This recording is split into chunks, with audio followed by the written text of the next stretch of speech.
Bendecidos, bienvenidos a un nuevo capítulo de este estudio de la epístola del apóstol Pablo a los Efesios. Hoy nos toca la clase número 28, llevamos algunos meses ya desarrollando este estudio y ha sido un tiempo de mucha edificación. Vamos a comenzar orando, queremos apartar este tiempo para el Señor, consagrar este tiempo al Señor y pedirle que hoy podamos tener un avance en la revelación de Cristo. Padre, gracias por esta oportunidad que tú nos das un día más de poder escudriñar las Escrituras, de poder conocerte a ti, Señor, la palabra viva por medio de tu palabra, Señor. Oramos para que en este día nuestro espíritu sea abierto, para que tu Espíritu, Señor, nos enseñe a Cristo. Queremos aprenderte a ti. No queremos aprender sobre ti, sino aprenderte a ti, Señor. Cada vez más, Señor, capturarte a ti. Cada vez más, Señor, tú crezcas en cada uno de nosotros para expresarte, Señor, en esta tierra juntamente con todos los santos. Señor, gracias por el privilegio de ser tu cuerpo, de ser tus hijos. Sabemos, Señor, que el poder entender tu palabra, tu propósito, tus misterios, no depende de nuestra inteligencia natural, sino que depende de la revelación de tu Espíritu Santo. Señor, que cada uno de nosotros hemos recibido. Por eso ninguno está al margen, ninguno está descalificado, ninguno se queda atrás. Todos podemos entender estos asuntos de reino, estos asuntos relativos a tu propósito eterno, porque hemos recibido tu Espíritu para que sepamos lo que tú nos has concedido. Gracias, Señor, te honramos, te amamos, Jesús, te honramos, Señor, en el nombre poderoso de Jesús. Amén. Amén. Muy bien. Vamos a ir entonces a la clase número 28 titulada Hasta que todos lleguemos. Hasta que todos lleguemos, esta expresión que está aquí en Efesios capítulo 4. Y vamos a comenzar leyendo Efesios 4:7. Efesios 4:7 dice, pero a cada uno de nosotros fue dada la gracia conforme a la medida del don de Cristo. A cada uno de nosotros le fue dada la gracia. No a unos pocos, no a un clero. Esta división entre clero y laicado que a nosotros nos vendieron, que no es bíblica, eso no está aquí. No hay algunos, una casta especial. Y como vimos la semana pasada, si bien hay ciertos ministerios especiales, ciertos ministerios con una asignación específica, que Pablo acá nombra 5, nombra apóstoles, profetas, evangelistas, pastores y maestros, y hablamos la semana pasada, en breves palabras, qué es lo que hace cada uno de estos ministros, pero hablamos que lo importante no es en realidad el ministerio quíntuple, sino el ministerio número 6, que es el ministerio de todos los santos, el ministerio de todos los creyentes, todos los hijos de Dios. Entonces Pablo dice y reconoce que el don que él recibió es una medida de la gracia de Cristo. Pablo reconoce que él es un administrador de la gracia. Pablo dice en Efesios 3:2, si es que habéis oído de la administración de la gracia de Dios que me fue dada para con vosotros. O sea, si yo tengo un don, no es porque yo sea muy bueno, no es porque yo sea mejor que otro, es por gracia. Recibí una medida de la gracia para administrar, para dispensar, para alimentar al cuerpo de Cristo, para que el cuerpo de Cristo sea edificado. Entonces Pablo dice, el don de apóstol, mi asignación de apóstol que yo recibí, es una medida de gracia que me fue dada. Pero tú no creas que eso es algo único de Pablo, eso es para todos. Por eso Pablo dice en Efesios 4:7, a cada uno de nosotros, Pablo se incluye en este repartimiento, a todos nos tocó una medida de gracia, una medida del don de Cristo, una medida única e irrepetible de Cristo para manifestar al mundo. Lo que tú tienes de Cristo nadie lo tiene. El don que tú tienes nadie lo tiene. Puede que tal vez tengas el don de profecía. Hay tal vez 1000 personas con ese don, millones de personas con ese don, pero el tuyo es único. Tú profetizas de una manera única. Tal vez tú tienes un don de evangelizar, un don de hablar en lenguas, un don de lo que sea, don de administrar, que está en la palabra. Hay un don de administrar, don de hacer misericordia, etcétera, don de presidir. Ahora, cualquiera sea el don, cualquiera sea la gracia, cualquiera sea la unción que Dios te dio, es única e irrepetible. El cuerpo necesita lo que tú tienes. Entonces, este repartimiento es a todos. No hay distinción clero y laico. Esa separación que tal vez aprendimos antes en el catolicismo, estaba el clero, los sacerdotes, los curitas, y estaba el resto de la gente. Esa separación no existe en la Biblia. El problema es que tal vez en nuestra mente seguimos haciendo esa separación. Tal vez cambiamos al curita por el pastorcito.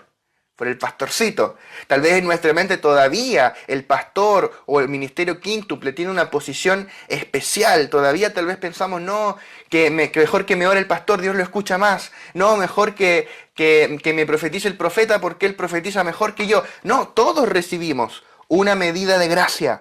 Todos somos mayordomos de la gracia. Todos somos sacerdotes. Todos podemos ser iguales. Yo me emociono hablando estas verdades gloriosas. Todos somos iguales en cuanto a sacerdocio. En cuanto a función, no somos iguales. Cada uno es un miembro distinto. Pero al igual que diferentes órganos de tu cuerpo son distintos en función, pero la misma sangre los recorre a todos, de la misma manera, nosotros tenemos diferentes funciones, diferentes esferas de responsabilidad y de autoridad dentro del cuerpo, pero nosotros en la misma vida de Cristo que nos recorre por dentro, tenemos la misma calidad, la misma dignidad como sacerdotes reales del Señor. Todos somos hijos y también todos podemos llegar a ser padres. Si tú te gozas de ser un hijo del Señor, de ser hijo de una casa ministerial, de tener un padre espiritual, una madre espiritual, tú también puedes ser un padre espiritual para otros, una madre espiritual. Dios te va a procesar, te va a formar, Dios va a poner mentores, guías, padres espirituales que también te van a perfeccionar. Hablamos la semana pasada del ministerio perfeccionador, el ministerio quíntuple, y te van a perfeccionar para que tú vayas y hagas lo mismo. No hay diferencia. Todos fuimos llamados a la obra del ministerio. Pablo ya no está aquí, pero tú sí estás aquí. Nosotros estamos aquí. Primera de Timoteo 1:16 dice, pero por esto fui recibido a misericordia, para que Jesucristo mostrase en mí, el primero, toda su clemencia, para ejemplo de los que habrían de creer en él para vida eterna. O sea, Pablo está diciendo que él era un modelo de Dios para los que habrían de creer. Dios usó a Pablo como modelo para nosotros que habríamos de creer. O sea que, por ejemplo, cuando tú te sientes indigno de ser usado por Dios por las cosas que tú hiciste en el pasado, mira a Pablo. Pablo fue un asesino de cristianos. Pablo persiguió a la iglesia del Señor. Pablo estuvo allí cuando Esteban fue martirizado y Pablo consentía en su muerte. Los que lo apedrearon dejaron sus capas, sus mantos a los pies de Pablo, de Saulo, que se llamaba entonces. Imagínate. Y él fue transformado en uno de los más grandes apóstoles. O sea, cuando tú te sientes el mayor pecador, Pablo dice, Cristo vino a salvar a los pecadores de los cuales yo soy el primero. O sea, cuando tú ves a Pablo allí persiguiendo a la iglesia, tú te sientes identificado y dices, yo también hice cosas terribles, todos las hicimos. Pero cuando ves a Pablo siendo usado para ganar un continente para Cristo, también es un modelo de que también tú y yo podemos hacer eso. También podemos ser usados así como Pablo fue usado. Ese es el modelo que nosotros tenemos que ver. Mira lo que Pablo plantea acá. En cuanto a su persona, Pablo se consideraba a sí mismo el más pequeño de los apóstoles. Primera de Corintios 15:9 dice, porque yo soy el más pequeño de los apóstoles, que no soy digno de ser llamado apóstol porque perseguí a la iglesia de Dios. Qué tremendo. Pablo dice, soy el más pequeño de todos los apóstoles. Incluso, Pablo dice, soy el más pequeño de todos los santos. En Efesios 3:8 dice, a mí que soy menos que el más pequeño de todos los santos. Me fue dada esta gracia de anunciar entre los gentiles el evangelio de las inescrutables riquezas de Cristo. O sea, si tú te sientes el menor de todos los santos, el más pequeño de todos los santos, Pablo dice, yo soy menos que tú, soy menos que el más pequeño de todos los santos. Y si Dios le dio esa gracia a él, también Dios te la puede dar a ti. Si Dios usó a Pablo, también Dios te puede usar a ti y me puede usar a mí. Es por gracia, no es por mérito. Amén. Pero, aunque Pablo se consideraba el más pequeño en cuanto al ministerio, Pablo no fue menos que aquellos grandes apóstoles, aquellos superapóstoles. Segunda de Corintios 11:5 dice, y pienso que en nada he sido inferior a aquellos grandes apóstoles. Capítulo 12, verso 11 también dice, me he hecho un necio al gloriarme, vosotros me obligasteis a ello, pues yo debía ser alabado por vosotros, porque nada he sido menos que aquellos grandes apóstoles, aunque nada soy. Entonces Pablo decía, yo no merezco nada, no merezco este don, no merezco esta unción que me ha sido delegada, pero Pablo decía, pero aunque no lo merezco, me fue dada esta porción y yo la voy a manifestar. Pablo decía, nada he sido menos que esos grandes apóstoles. Es más, Pablo dice, he trabajado más que todos, pero no yo, sino la gracia de Dios conmigo, la gracia de Dios en mí. Entonces todos podemos ser iguales. Tú puedes ser el próximo apóstol Pablo. Yo recuerdo que hace algunos años el Señor me habló y me dijo, yo puedo usarte como usé a Pablo. ¿Sabes cuál es el único límite? El Señor me habló esto y me dijo, el límite no lo pongo yo, el límite lo pones tú. ¿Y cuál es ese límite que nosotros le ponemos a Dios? Es cuánto estamos dispuestos a morir. Ese es todo el asunto. Si tú estás dispuesto a pasarte años en la cárcel, a ser perseguido por Cristo, ser azotado con vara, que tu cabeza termine en un canasto, ser menospreciado por tu propio pueblo, por los judíos y también por los gentiles, si estás dispuesto a tener todo por basura, Dios puede usarte igual que a Pablo. No hay límite. Los límites están del lado nuestro, que no queremos morir. Dios nos va a usar hasta la medida que estemos dispuestos a morir. Esa es la medida hasta la cual Dios nos va a usar. Pero Dios no tiene límites. Todos podemos ser un apóstol Pablo. Todos podemos ser un Juan, un Pedro. Y eso es lo más revolucionario que se puede decir para la transformación de las naciones. ¿Sabes por qué el cristianismo primitivo fue un movimiento que Roma fue incapaz de eliminar? Porque Roma se dedicó sistemáticamente a eliminar a las cabezas de la iglesia. El problema es que, claro, tú le matabas al pastor y surgía otro, matabas a ese y surgía otro, matabas a ese y surgía otro, matabas a ese y surgía otro, porque potencialmente cada miembro podía hacerse cargo de la congregación, cualquiera de ellos, eran todos pastores, eran todos sacerdotes, cualquiera podía hacerse cargo de la supervisión de la obra. Entonces era un movimiento que como no tenía una cabeza humana que manejara todo, aunque tú cortaras a los representantes, a los supervisores, estos episcopos, obispo, pastor, anciano, en la iglesia seguía igual, no dependía de un pastor, tenía pastores, porque los necesitamos, pero no dependía de un pastor, que no es lo mismo una iglesia que tiene pastores a una que depende de los pastores, no es lo mismo que yo sea pastoreado y tenga un pastor a que yo dependa de un pastor, no es lo mismo, necesitamos pastores, Dios nos puso pastores, maestros, apóstoles, etcétera, para perfeccionarnos, para que hagamos la obra del ministerio, pero nosotros no podemos depender de un pastor para que todo el día, todos los días Dios le hable para mí porque a mí Dios no me habla, o que ore por mí porque a mí me da flojera orar, que me lea la Biblia porque yo no quiero leer la Biblia. No, yo no puedo depender de un ministro, pero Dios sí asignó ministros a mi vida para perfeccionarme. Los apóstoles nos llevan a donde ellos están. Todos tenemos la revelación del misterio, el misterio de Cristo. Lo hemos hablado extensamente en esta escuela. Todos somos servidores, todos somos ministros y todos somos diáconos. Esta palabra diácono viene del griego diaconía, que significa servicio. En varios lugares donde aparece la palabra ministerio en tu Biblia, ministerio, la obra del ministerio, en griego es diaconía. Entonces, todos fuimos llamados a la obra del servicio, de servir en la obra de Dios y de edificar su casa. Todos nosotros fuimos llamados a la obra del ministerio. Y esto se lleva a cabo por medio de la operación del poder de Dios. Por eso Efesios 3:7 dice, del cual yo fui hecho ministro. Toma estas palabras para ti, di, yo fui hecho ministro de la iglesia por el don de la gracia de Dios que me ha sido dado según la operación de su poder. Es por El poder de Dios en ti, su capacidad en ti, no tu capacidad, el poder de Cristo que tú portas. Hay poder de Dios en ti y ese poder a ti te capacita para ser un ministro, un administrador de la gracia de Dios a la gente. Entonces vamos a leer nuevamente Efesios 4:7. Dice, pero a cada uno de nosotros fue dada la gracia conforme a la medida del don de Cristo.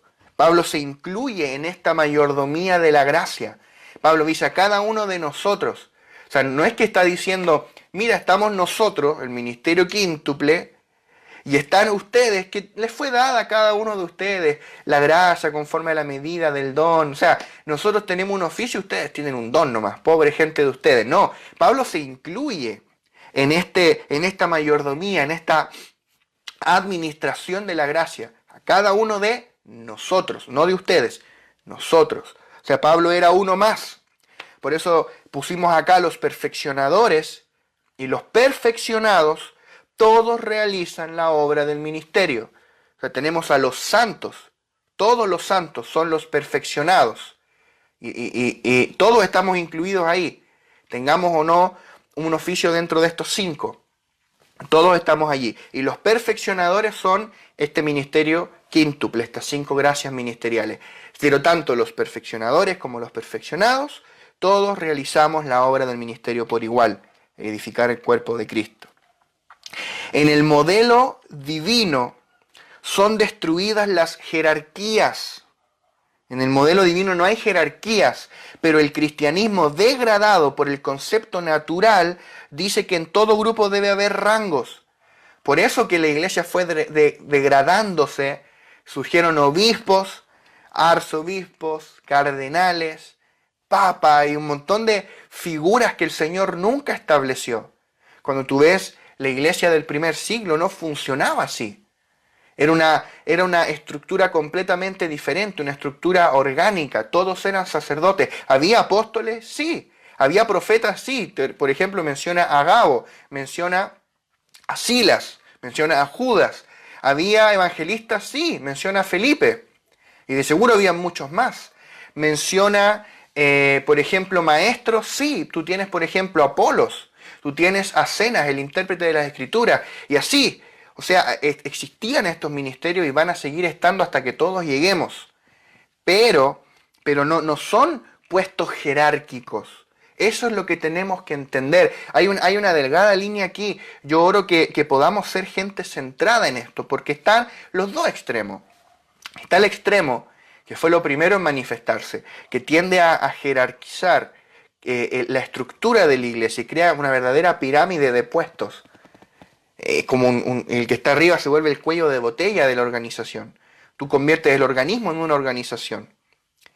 Pero luego, en respuesta a esa institucionalización de la iglesia, surge el mover que dice, tumbemos todo y de paso no tengamos más apóstoles, no tengamos más pastores, no tengamos más ningún tipo de ministro especial, vamos a ser todos hermanos y no vamos a en esta iglesia no va a haber pastores. Claro, esa rebeldía revolucionaria espiritual te dura un par de años, te dura una década, pero después te das cuenta que sí, el cuerpo de Cristo necesita pastores, necesita profetas, necesita evangelistas. Entonces, ¿dónde está el equilibrio en entender lo que decíamos hace un momento? Que la iglesia no debe depender de un ministro, pero sí necesitamos ciertos ministros que fueron asignados no para hacer algo que nosotros podemos hacer, sino para perfeccionarnos, para que aquello que sí fuimos asignados a hacer, lo hagamos mejor.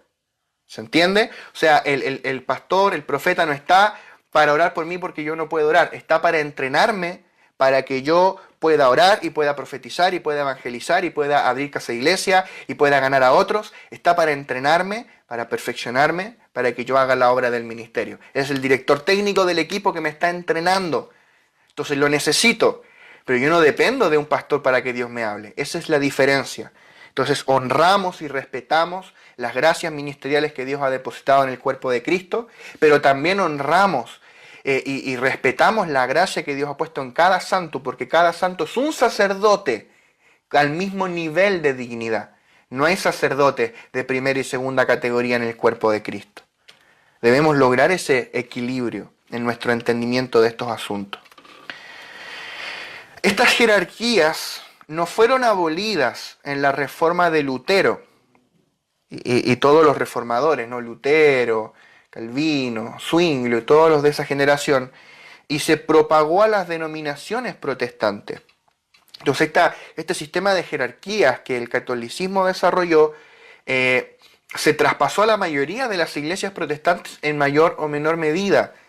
Entonces nosotros tenemos que sacudirnos de esto. Nosotros tenemos que entender de que la iglesia experimentó una gran reforma hace alrededor de 500 años en cuanto a la doctrina de asuntos fundamentales, por ejemplo la justificación por la fe y muchas otras cosas, pero en este tipo de cosas la reforma no fue completa. Hubo una reforma pero no fue completa, no abarcó todo lo que debía ser reformado y Dios está progresivamente renovando estos asuntos. Dios continúa reformando su iglesia. ¿Hasta cuándo? Hasta que todos lleguemos a la unidad de la fe, al pleno conocimiento del Hijo de Dios. Amén. La iglesia no es una jerarquía en forma de pirámide, sino un organismo vivo cuya cabeza es Cristo. La iglesia no es una organización, es un organismo. El orden funcional nunca es jerárquico. En el cuerpo no hay jerarquías. Piensa en tu propio cuerpo. La nariz está encima de la boca, ¿ves? La nariz está encima de la boca, pero no está por sobre, no es superior a la boca. Está arriba porque le tocó estar arriba. Punto. Los ojos están arriba de la nariz y tampoco son más. Están ahí porque Dios quiso que estuvieran ahí. O sea, de la misma manera hay miembros que son más visibles, otros menos, miembros con una esfera de responsabilidad y de autoridad mayor, otros menor, pero ninguno es mayor, ninguno es menos, ninguno es más importante. Mateo 23, 8 al 10 dice, pero vosotros no queráis que os llamen rabí, porque uno es vuestro maestro, el Cristo, y todos vosotros sois hermanos. Y no llaméis Padre vuestro a nadie en la tierra, porque uno es vuestro Padre, el que está en los cielos. Ni seáis llamados maestros, porque uno es vuestro Maestro, el Cristo. Entonces, tenemos que entender el espíritu de estas palabras. ¿Cuál es el espíritu de estas palabras? El sacerdocio de todos los santos. Que nuestra calidad y dignidad sacerdotal, todos somos iguales. Ahora, Jesús no está diciendo que no existen maestros, porque luego Pablo dice en Efesios 4 que el Cristo ascendido constituyó a algunos maestros. O sea, no está diciendo que no hay maestros o que no los reconozcamos, porque también la Escritura dice, reconoced a los que trabajan entre vosotros en el Señor y os presiden, o sea, nos lideran, nos pastorean. También Hebreos dice, sujetaos a vuestros pastores. O sea, si te sujetas porque está implícito que lo reconoces como pastor. O sea, no está diciendo que no reconozcamos pastores, maestros. Está diciendo que entendamos que todos somos iguales en cuanto al sacerdocio. La iglesia no es una organización social, sino un organismo y como tal depende de la vida. Lo que une a un cuerpo es la vida. Lo que constituye internamente al cuerpo de Cristo es la vida que tiene dentro, que es la vida misma, que es Cristo. Cuando la vida se acaba, el cuerpo se convierte en un cadáver, el cual se puede comparar a una organización. ¡Wow! O sea, cuando el cuerpo pierde la vida, es un cadáver. Eso es una organización. Cuando la vida se va y el organismo pasa a ser meramente una organización. ¿Cuántas veces hemos visto moveres de Dios comenzar de forma gloriosa en la historia?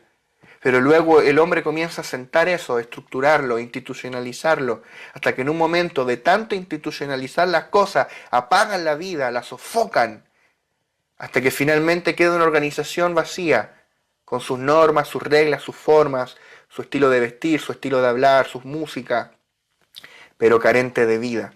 Es un cadáver, como un cementerio. El Señor nos libre. El mover divino del cual somos parte no es otra forma de clero, ya que todos somos ministros. Nosotros nos sentimos parte de un mover apostólico, de un mover donde Dios ha restaurado en un nivel mayor que en generaciones pasadas la función de los apóstoles, de los profetas, también de los evangelistas, de los maestros, de los pastores, entendiendo estos oficios en una mayor magnitud, con un nivel de exactitud mayor. No deshaciendo quizá lo que se dijo antes, pero sí con un nivel de exactitud mayor. El asunto es que este mover no es para transformar en una nueva clase de clero. No es para que yo cambie al curita, al obispo, al arzobispo y al cardenal por el pastor, el maestro, evangelista, profeta y apóstol. No, no es un nuevo tipo de jerarquía. Los 5 oficios ministeriales no son títulos jerárquicos, sino funciones orgánicas dentro del cuerpo. Son entrenadores, son mentores del espíritu de la gente, para que sean hombres y mujeres de Dios plenos y maduros que puedan edificar de manera incorruptible. Somos perfeccionados al crecer en la vida divina y adquirir la destreza para funcionar en el cuerpo. Esto produce en nosotros vida y función. Entonces vamos a leer ahora, con esto en mente, Efesios 4:12. Dice, a fin de perfeccionar a los santos para la obra del ministerio, para la edificación del cuerpo de Cristo. La obra del ministerio. Nota que menciona un ministerio, no muchos. En cierto sentido hay muchos ministerios, que es lo que está relacionado con las funciones, pero en otro sentido, en lo relacionado al propósito eterno de Dios, hay un solo ministerio, que es edificar el cuerpo de Cristo.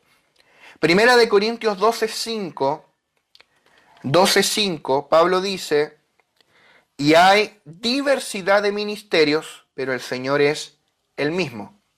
O sea, Pablo está diciendo que hay diversidad de ministerios, de funciones, de asignaciones.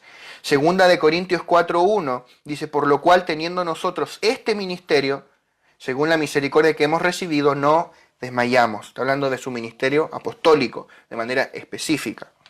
Primera de Timoteo 1:12, doy gracias al que me fortaleció, a Cristo Jesús nuestro Señor, porque me tuvo por fiel poniéndome en el ministerio. De nuevo, es un ministerio específico, el ministerio de apóstol.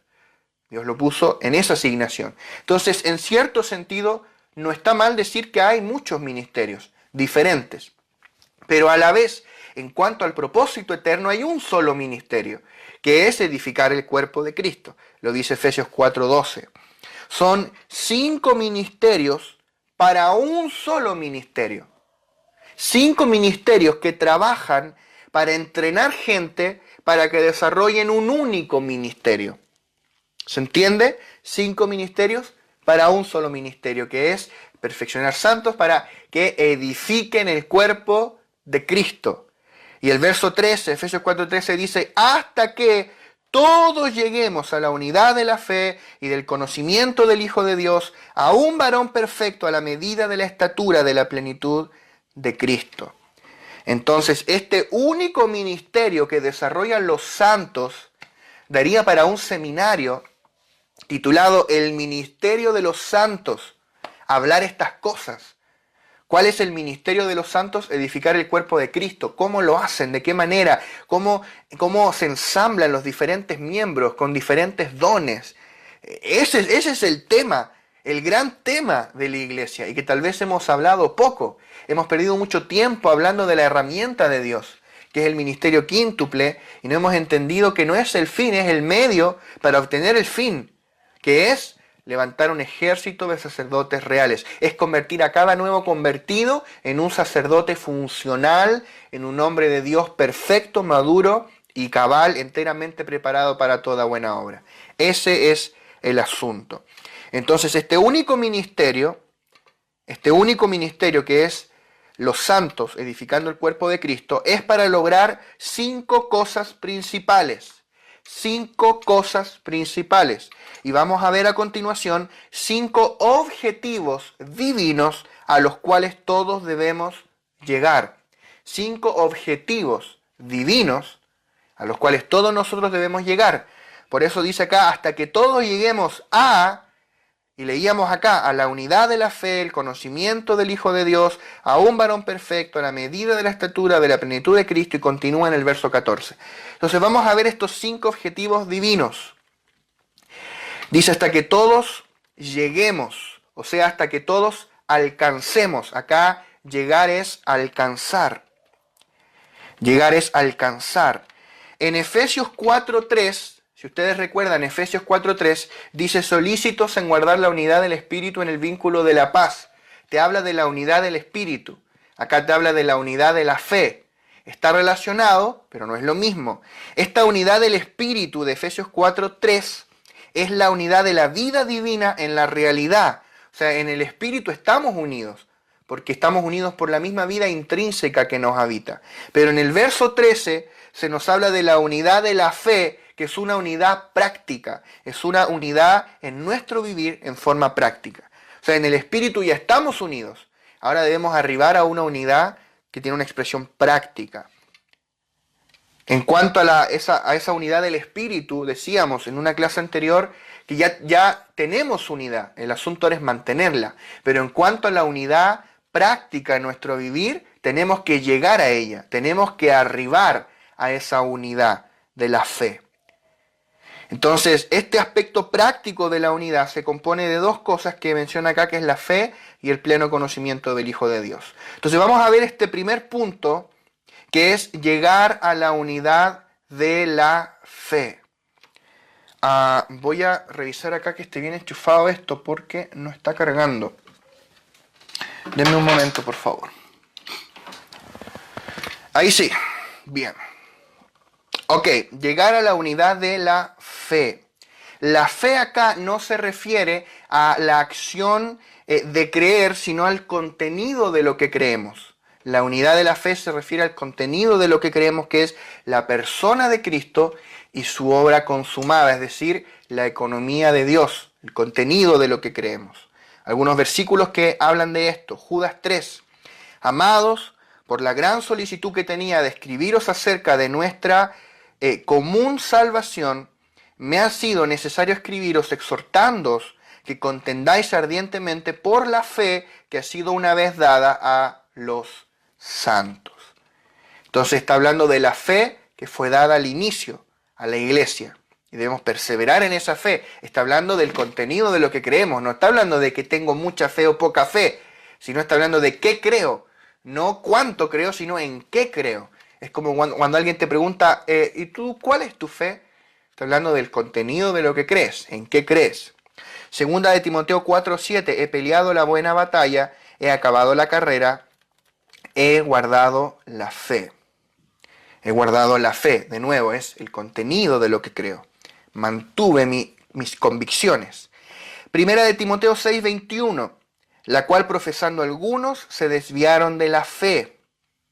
La gracia sea contigo. Amén. ¿Cómo tú te vas a desviar del creer? Toda la gente cree en algo. El ateo cree en algo. El ser humano es religioso por naturaleza. La pregunta no es si crees o no, la pregunta es en qué crees. Ese es el asunto. Entonces dice acá que ellos se desviaron de la fe, se desviaron de la economía de Dios, se desviaron de la revelación de Cristo y se fueron en pos de doctrinas diferentes. Entonces el hecho de que acá este pasaje hable de la unidad de la fe implica que hay una verdad absoluta en cuanto a Cristo, a la cual tú y yo tenemos que arribar. Y además esta verdad, esta revelación es orgánica. O sea, es la vida misma de Cristo en nosotros que nos revela esta verdad. Pero hay una verdad objetiva de Cristo a la cual tenemos que arribar.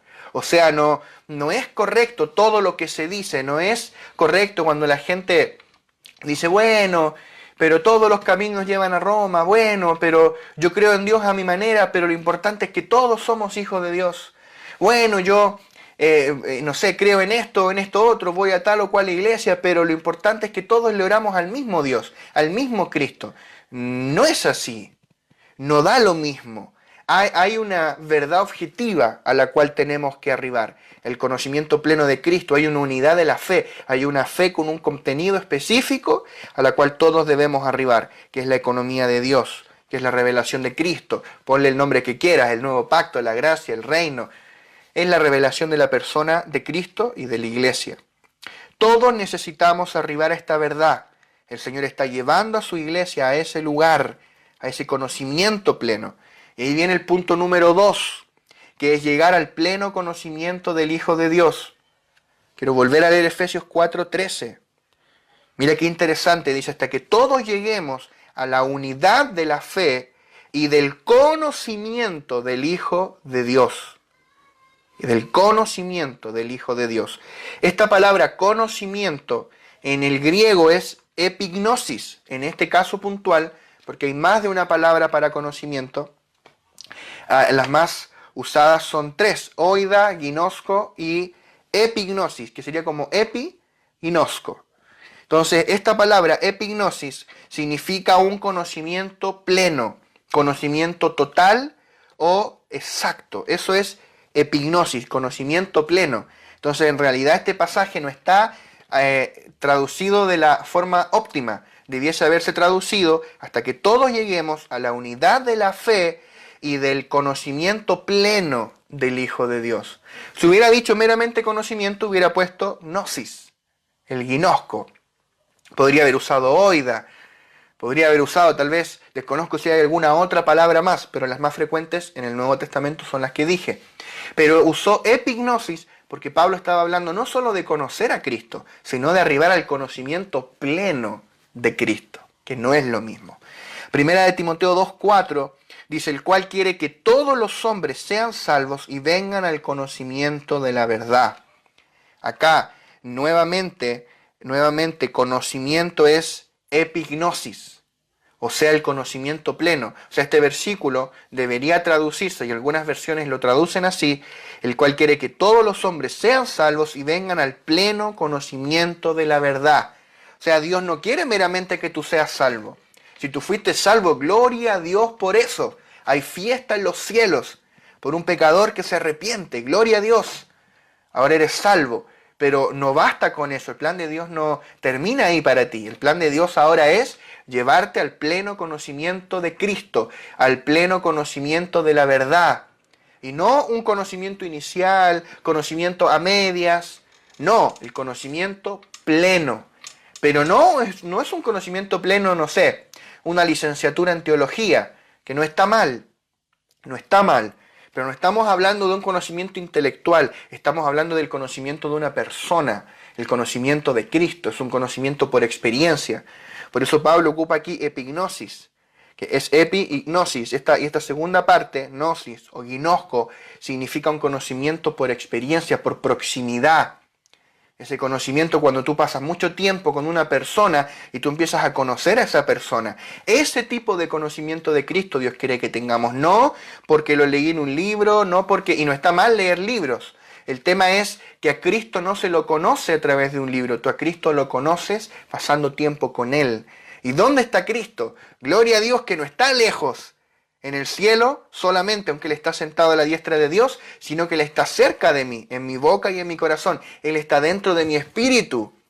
Y si yo voy y entro en mi espíritu, yo puedo tener comunión con el Cristo que habita dentro de mí. Yo puedo tocarle en el espíritu y puedo conocerle cada vez más. Amén. Entonces, acá está hablando de un conocimiento por experiencia, el conocimiento pleno del Hijo de Dios. Dios desea que todos sus hijos arribemos a este conocimiento pleno del Hijo de Dios. Dios mediante, vamos a hablar la próxima clase un poco más acerca de esto, el conocimiento pleno del Hijo de Dios. Pero queremos dar una panorámica hoy de a qué cosas tenemos que arribar, a qué cosas tenemos que llegar. Hablábamos la semana anterior que el ministerio quíntuple funcionará hasta que todos lleguemos.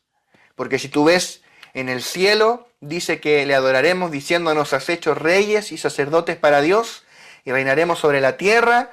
O sea que en la edad venidera vamos a ser reyes y sacerdotes, pero ahí ya no vamos a ser pastores, apóstoles, maestros. No, eso es en esta era, hasta que todos lleguemos.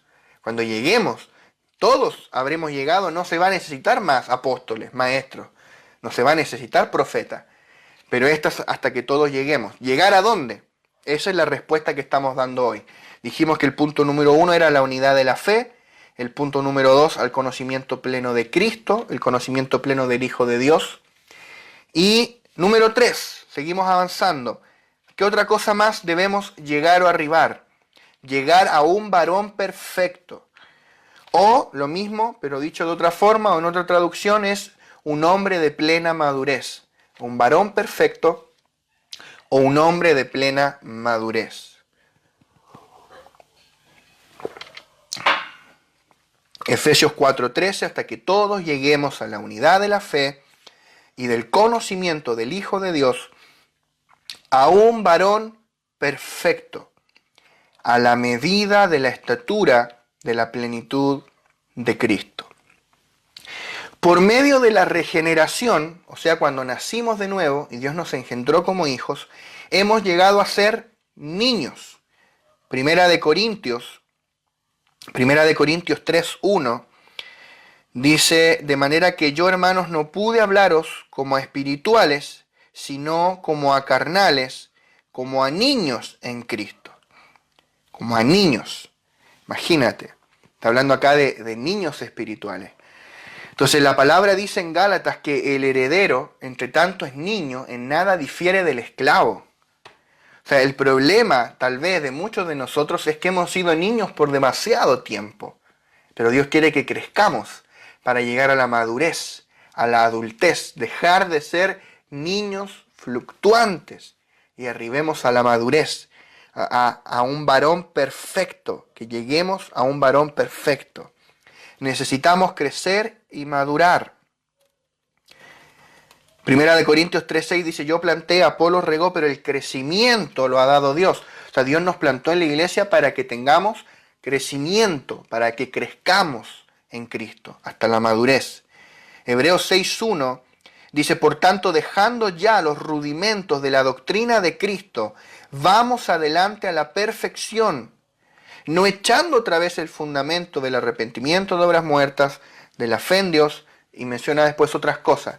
Entonces está hablando de que dejemos esa etapa inicial de los rudimentos, de los fundamentos, y vayamos adelante a la perfección, a esa madurez. Un hombre de plena madurez es un hombre completamente crecido. Se necesita la madurez en vida para tener la unidad en la práctica, o sea, para experimentar la unidad en el cuerpo de Cristo. Necesitamos de esta madurez. Ahora es bien interesante porque tal vez tú dices, las hermanas que me están viendo, yo soy mujer, no soy hombre. ¿Cómo yo voy a llegar a un hombre de plena madurez, a un varón perfecto? Si yo soy mujer, tal vez diría una hermana, ¿no? Entonces tal vez está pensando, yo debería llegar a una mujer perfecta, a una mujer de plena madurez. No, está hablando de un varón, porque está hablando de la medida de Cristo. Si tú piensas, por ejemplo, Adán y Eva como figura de Cristo y la iglesia, donde Adán es Cristo, el varón es Cristo, y Eva es la iglesia, la mujer es la iglesia. De hecho, Pablo trata ese asunto en Efesios capítulo 5, que ya vamos a llegar allí, al final del capítulo 5. Habla del matrimonio y habla grande es este misterio, pero yo os hablo esto respecto a Cristo y la iglesia. Tremendo eso. Ya vamos a llegar allí y vamos a hablar de matrimonio y todas esas cosas. Ahora, el punto es que la medida a la cual la iglesia está llegando, este Cristo corporativo, el Hijo corporativo, es la estatura de Cristo, del varón perfecto. Entonces somos su esposa, somos su complemento, su ayuda idónea, pero a la vez somos el Cristo agrandado, el Cristo corporativo, que estamos llegando a la estatura del varón perfecto. Es un misterio en el Espíritu. Primera de Corintios 13:11 dice: cuando yo era niño, hablaba como niño, pensaba como niño, juzgaba como niño, mas cuando ya fui hombre, dejé lo que era de niño. Y acá tocamos un tema medular. ¿Cómo tú reconoces a un niño? Fácil, porque habla como niño, piensa como niño, juzga como niño, pero ¿cómo tú reconoces a un adulto? Porque dejó lo que es de niño. Entonces, ¿cómo tú reconoces a un hijo del Señor, a una hija del Señor, o aún más, hablemos corporativamente? ¿Cómo tú reconoces a una iglesia que es niña, una iglesia inmadura? Porque habla como niño, una iglesia que piensa como niño, tiene una iglesia con una mentalidad infantil, una iglesia con un hablar infantil, con un discernimiento infantil. ¿Cuántas veces nos embaucaron políticos y nos hicieron perder tiempo en nuestros púlpitos? Y eran gente corrupta y nunca supimos discernir las intenciones del corazón, porque tampoco estamos diciendo que todos los políticos están mal. Pero nos faltó discernimiento para tantas cosas. Tú ves a veces el lenguaje de la iglesia, juzgando a otros, siempre condenando a la gente. Tú ves la mentalidad infantil de la iglesia.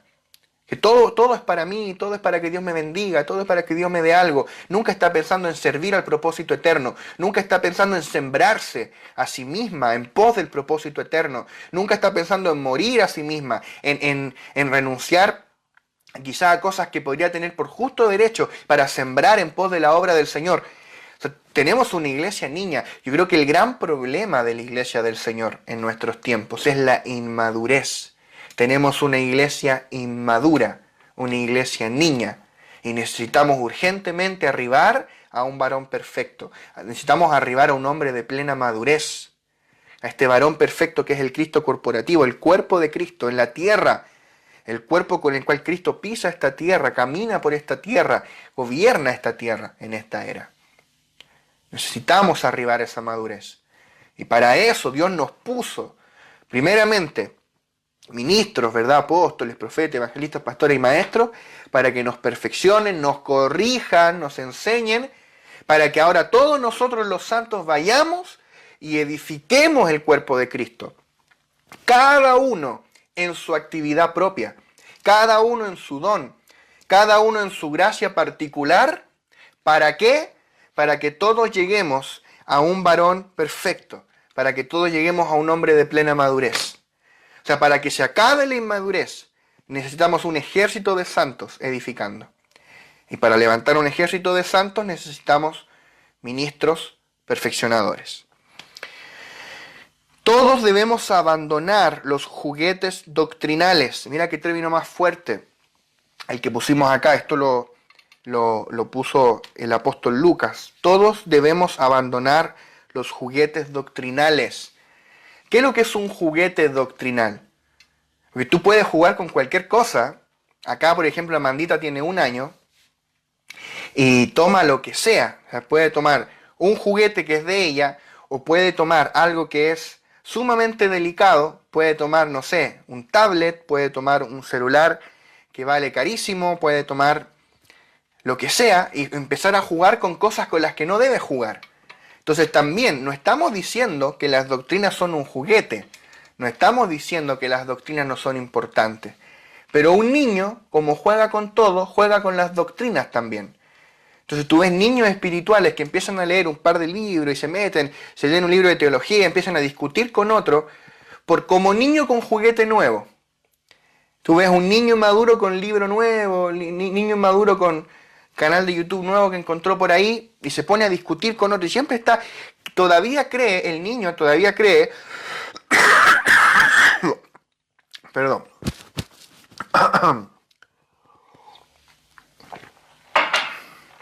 ahora sí, el niño todavía cree que las doctrinas son para discutir con otro, que las doctrinas son para apuntarle a otro en lo que según ellos está mal y no entiende que la doctrina en su justo lugar es una herramienta más de edificación dentro del cuerpo de Cristo. Por eso Pablo dice que hay hermanos, pues cuando os reunís, cada uno tiene y enumera salmo, doctrina, revelación, lengua, lo que sea. La doctrina es una manera de edificar. Pero el niño lo ocupa como una espada para andar peleando con otro. En vez de andar reprendiendo al enemigo, en vez de andar cortando las piedras vivas, no, él está peleando con otro. Esto es un niño. Hay demasiados de esos. Cuanto más crezcamos en vida, más nos adheriremos a la fe y al conocimiento de Cristo, y más fácilmente dejaremos todos los conceptos doctrinales secundarios y menos significativos, los cuales causan divisiones. Luego llegaremos a la unidad práctica, o sea, que la alcanzaremos. Es decir, llegaremos a la medida de un hombre de plena madurez, a la medida de la estatura de la plenitud de Cristo. Ese es el punto número 4, llegar a la medida de la estatura de la plenitud de Cristo. La medida de la estatura, o sea, hay una estatura a la cual hay que llegar. La medida de la estatura de la plenitud de Cristo. Imagínate, por ejemplo, Amandita, cuando nació, medía, no sé, como 50 centímetros más o menos, ya está midiendo como 73, o sea, ya creció casi 25 centímetros. Tremendo, en 1 año.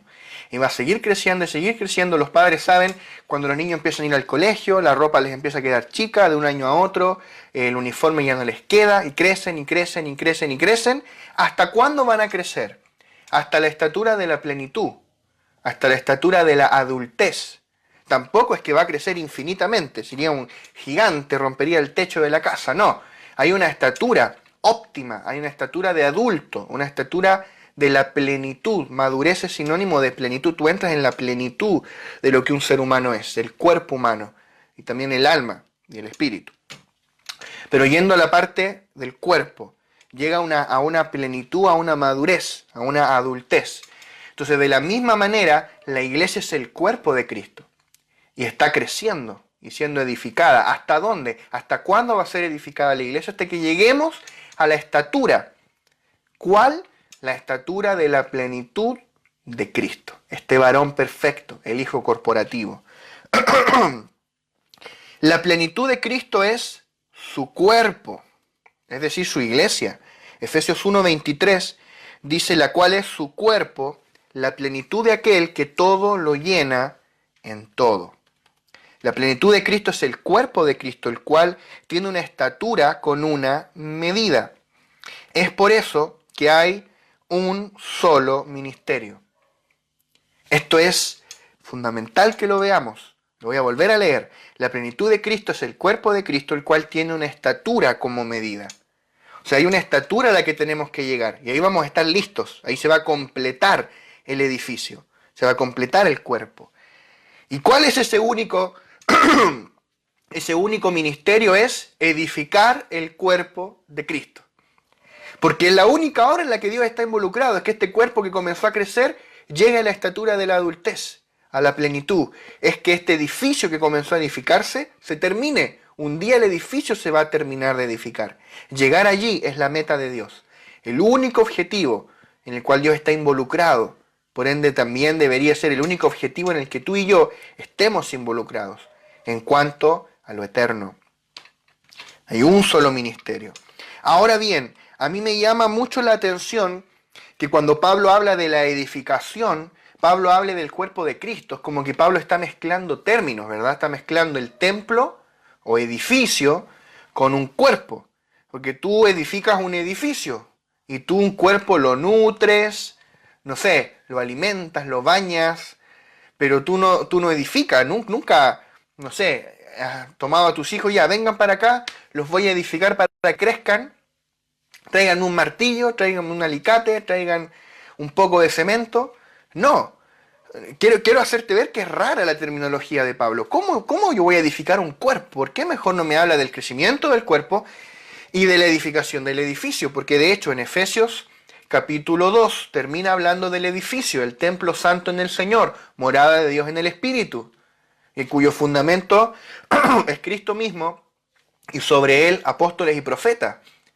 Entonces, ¿cómo después en Efesios 4, que retoma el tema de la edificación, porque recuerden que Efesios 3 es un paréntesis, entonces termina Efesios 2, sáltate Efesios 4, continúa hablando de la edificación, pero ahora ya no está edificando un templo o un edificio, sino un cuerpo. ¿Por qué? Sabemos, ¿no? El cuerpo y el templo son lo mismo, es la iglesia. Pero ¿por qué ocupa otra designación? ¿Por qué le llama ahora cuerpo a la iglesia y no edificio? Ciertamente ambos términos se refieren a la iglesia. Pablo está mostrando que el edificio que está siendo edificado es una entidad orgánica, compuesta de muchos miembros. O sea, es un edificio que está vivo y que solo será edificada a través del funcionamiento de cada uno de los miembros, así como Cristo solo será expresado por medio del funcionamiento de cada uno de estos miembros.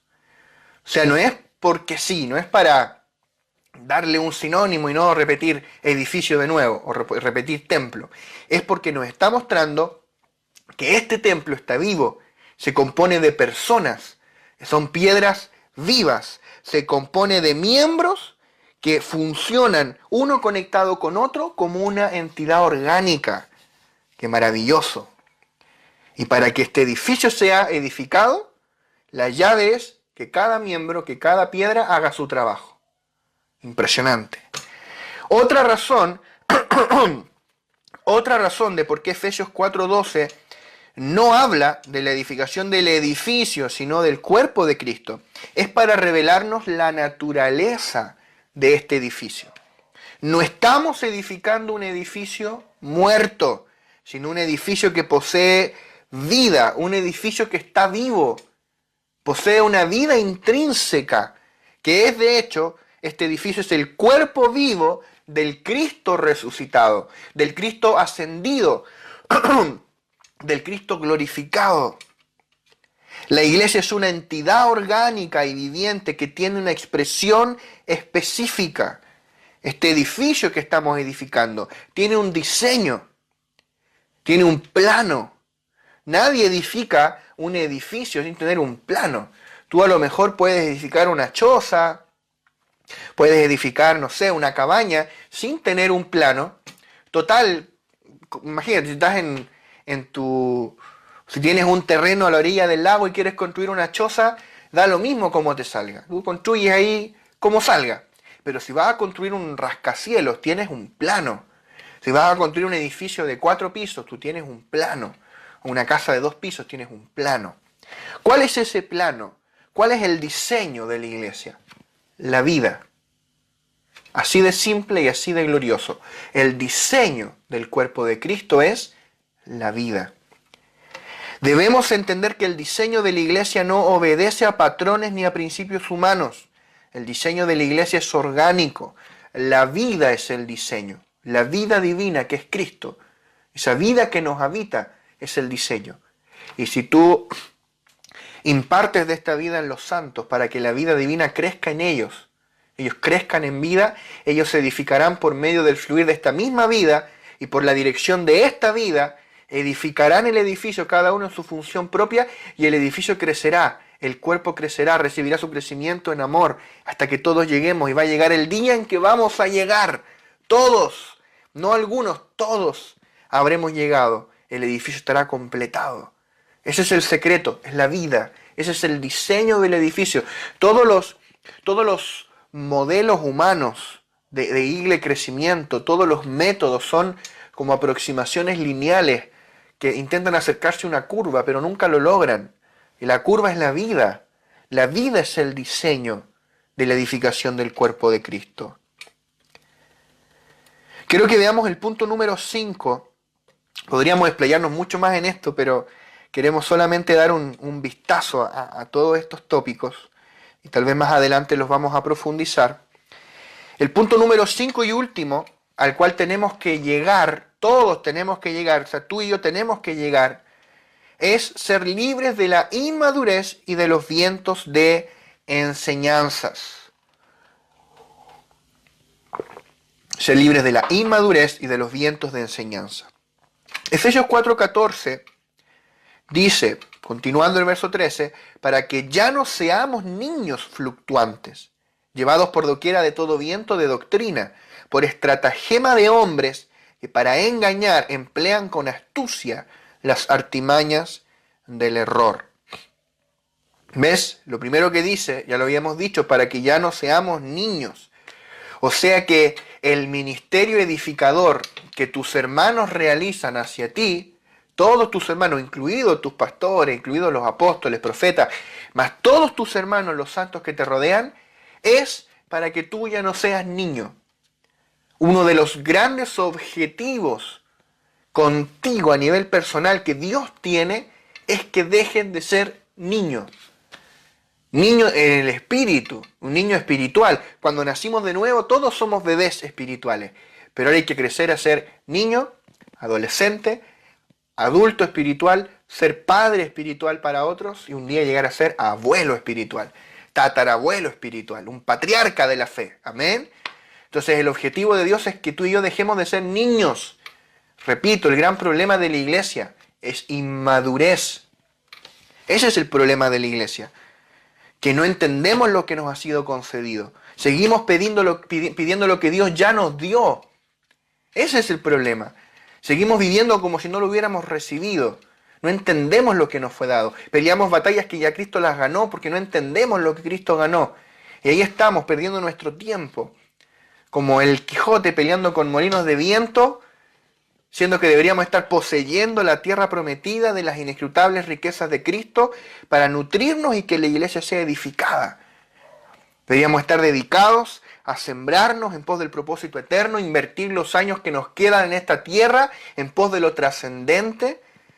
Porque además tú sabes, cuando tú inviertes de esa manera tu vida y buscas primero el reino de Dios y su justicia, todas las demás cosas te serán añadidas, las añadiduras te van a seguir. No es tema, está dentro del paquete. Tú te ocupas de Dios y de sus asuntos y Dios se ocupa de los tuyos. Pero necesitamos una generación que se levante a vivir exclusivamente para el Evangelio. Eso es madurez. ¿Para qué tú vives? Cuando tú eres niño, tú eres el que lo alimentan, como la mandita. Cuando tú eres padre, tú eres el que alimenta. Cuando tú eres niño, tú eres el que hace desvelarse a alguien. Cuando tú eres padre, eres tú el que se desvela para cuidar a otro. Esa es la diferencia. Cuando eres un niño espiritual, eres siempre tú el que está necesitando que oren por él, que lo animen, que lo levanten. Pero cuando tú ya eres maduro, eres tú el que está animando a otros, alentándolo. No implica que siempre vas a estar ahí arriba, no. Nos necesitamos unos a otros. Pero hay un elevar de nuestros niveles de madurez. Ya no andamos siempre abajo. Alguna vez nos tocará, pero ya no andas siempre derrotado. Tu estándar es victoria y tú estás edificando a otros. Primera de Corintios 3:1, Pablo dice: de manera que yo, hermanos, no pude hablaros como a espirituales, sino como a carnales, como a niños en Cristo. Esa palabra niños es la misma palabra de Gálatas 4:1. Lo mencionábamos, dice, entre tanto que el heredero es niño, en nada difiere del esclavo, aunque es señor de todo. Entonces Pablo dice acá a los corintios: por causa de que ustedes son niños, yo no les pude hablar como espirituales. Jesús mismo le dijo a sus discípulos: si ustedes me miran así, dijo, con esa cara, parafraseando, cuando les hablo las cosas terrenales, imagínense si les hablara las cosas celestiales. Eso dijo el Señor. A veces también los pastores, los maestros, tenemos que ir más lento por causa de la audiencia, por causa de los hermanos, porque tampoco, tú imagínate a la mandita yo le diera así 400 gramos de lomo vetado, olvídalo, no es capaz de digerirlo. O sea, en realidad darle algo más molido es una muestra de amor, pero la idea es perfeccionarla en el comer para que crezca, para que el día de mañana sí se coma ahí un trozo de lomo, ¿verdad? Esa es la idea. Entonces a veces los perfeccionadores tenemos que bajar un poco la vara, tenemos que ir más lento por causa de la audiencia, porque son niños. Pero la idea es alimentarlos con leche. Al niño se le da leche, al maduro, al adulto se le da alimento sólido, pero es darle leche al niño, al bebé, para que pronto deje de necesitar leche y pueda comer alimento sólido. Ese es el objetivo. No es que seamos eternamente niños.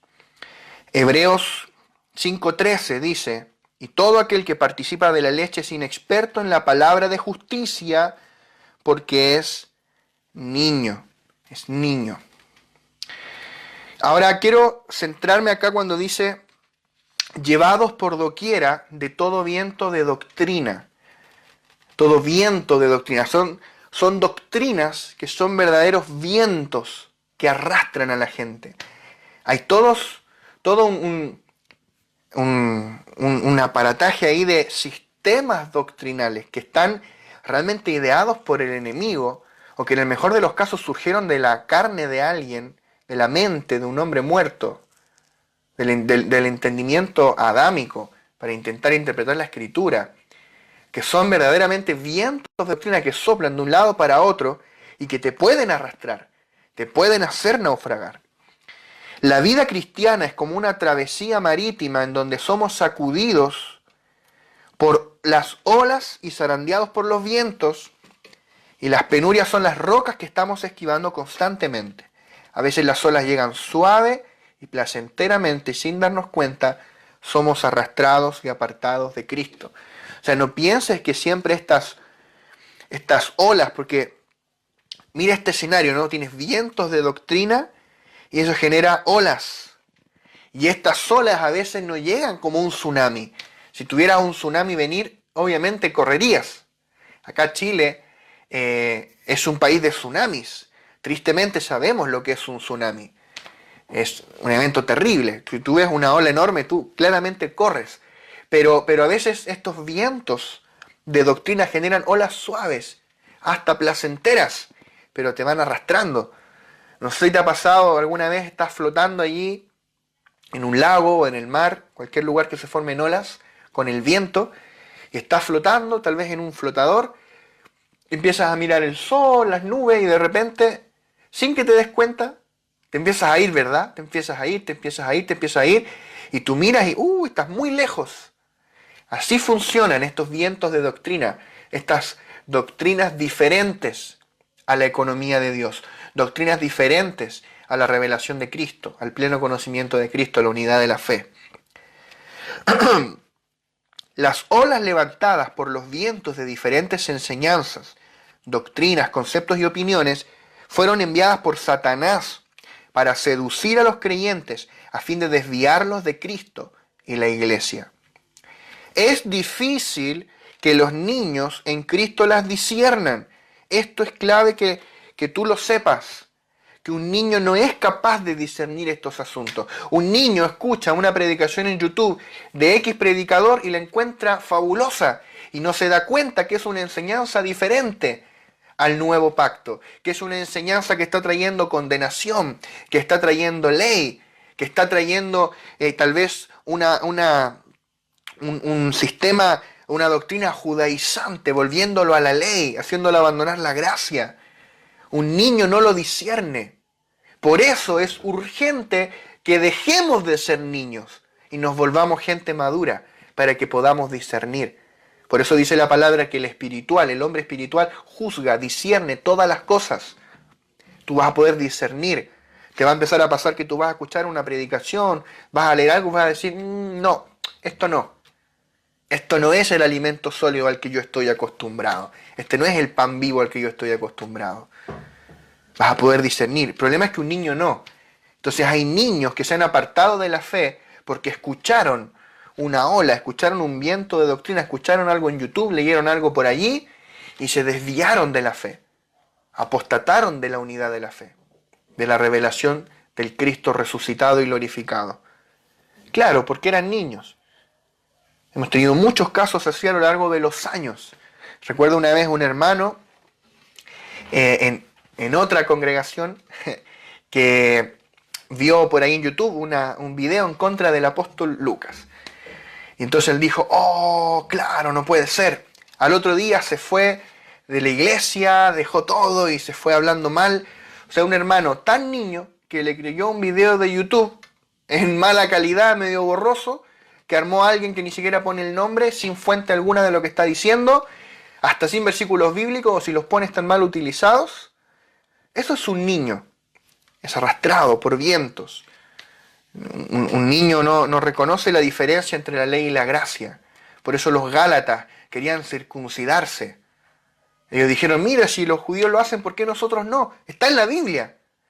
Claro, eran niños. Por eso Pablo escribe esa carta tan severa a los Gálatas.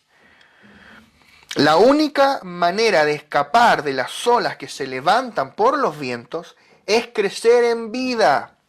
Es que tú crezcas, que la vida divina que está en ti crezca y tú llegues a la madurez, porque si tú eres maduro tú vas a poder separar, discernir. Y la manera más segura de crecer en vida es permanecer en la vida de la iglesia, que te mantengas insertado en la iglesia. Por ejemplo, el judaísmo. El judaísmo es una ola que los niños no disciernen. Los niños no las pueden discernir. Todas las enseñanzas que difieren de la economía de Dios, cuando tú eres niño, tú no te das cuenta. Te la pasa, no te das cuenta. Por eso tenemos que dejar de ser niños. Hay todo un sistema diseñado para llevarte al error. Hay sistemas doctrinales que te van a arrastrar, que se centran más en la cáscara de las doctrinas más que en la esencia de las doctrinas. Primera de Timoteo 1, verso 3 al 4, primera de Timoteo 1, verso 3 al 4, quiero leer la versión Recobro, me parece que la traduce bastante bien acá este pasaje. Dice: como te exhorté al irme a Macedonia, a que te quedases en Éfeso, para que mandases a algunos que no enseñen cosas diferentes, ni presten atención a mitos y genealogías interminables, que acarrean disputas más bien que la economía de Dios, que se funda en la fe. ¿Ves? O sea, ese es el tema. Que todas las enseñanzas que se apartan de la economía de Dios, de este Cristo impartido dentro de nosotros como vida, de este Cristo glorioso que está también sentado a la diestra de Dios, de todas las realidades gloriosas de lo que es la iglesia, también de este Cristo que viene por segunda vez, todo el contenido de la economía de Dios, todas las doctrinas diferentes, nosotros tenemos que rechazarlas, tenemos que caminar en el camino de la revelación de Cristo. Entonces acá menciona Efesios 4:14 y dice: por estratagema de hombres que para engañar emplean con astucia las artimañas del error. Artimaña significa, o viene en el griego, de la gente que jugaba con dados o con cartas y hacía trampa, tenían los dados cargados. Eso es una artimaña, hacer trampa con los dados. Y astucia se relaciona con una habilidad maligna. Entonces, las artimañas vienen de los hombres, pero el sistema de error, es un sistema de engaño, viene de Satanás y está relacionado con las enseñanzas engañosas que son diseñadas por el maligno para distraer a los santos, alejándolos de Cristo y de la iglesia. Las enseñanzas que llegan a ser vientos, alejando a los creyentes de la línea central de Cristo y de la iglesia, son engaños instigados por Satanás en su sutileza, con las artimañas de los hombres, a fin de frustrar el propósito eterno de Dios, el cual es edificar el cuerpo de Cristo, que es la iglesia. Por eso nosotros debemos mantenernos insertos en la vida de iglesia, congregarnos, perseverar en el congregarnos, el perseverar en dejarnos enseñar por nuestros padres espirituales, mentores, por los ministros que Dios asignó para perfeccionarnos. Y debemos siempre tener hambre de Cristo, un hambre profunda de la persona de Cristo, para crecer en estas 5 cosas que hemos mencionado el día de hoy. Vamos a dejar hasta acá la clase de hoy y vamos a orar para terminar. Padre, gracias por este tiempo que nos has permitido tener, Señor. Gracias porque tú, Señor, nos has hecho parte de tu cuerpo, de tu edificio. Tú nos has hecho parte, Señor, de esto tan glorioso que tú estás edificando, hasta que todos lleguemos, Señor, a estas 5 cosas fundamentales. Señor, oramos para que tú hagas tu obra completa en nosotros, Señor. Queremos ser material dispuesto, queremos estar con un espíritu completamente abierto, con nuestra alma, nuestro cuerpo dispuestos a que tú obres, nos transformes y nos llenes y satures con tu vida, Señor. Gracias por revelarnos estas cosas. Oramos, Señor, para poder ponerlas en práctica en cada una de nuestras vidas, Señor. Te honramos y te adoramos en el nombre de Jesús. Amén.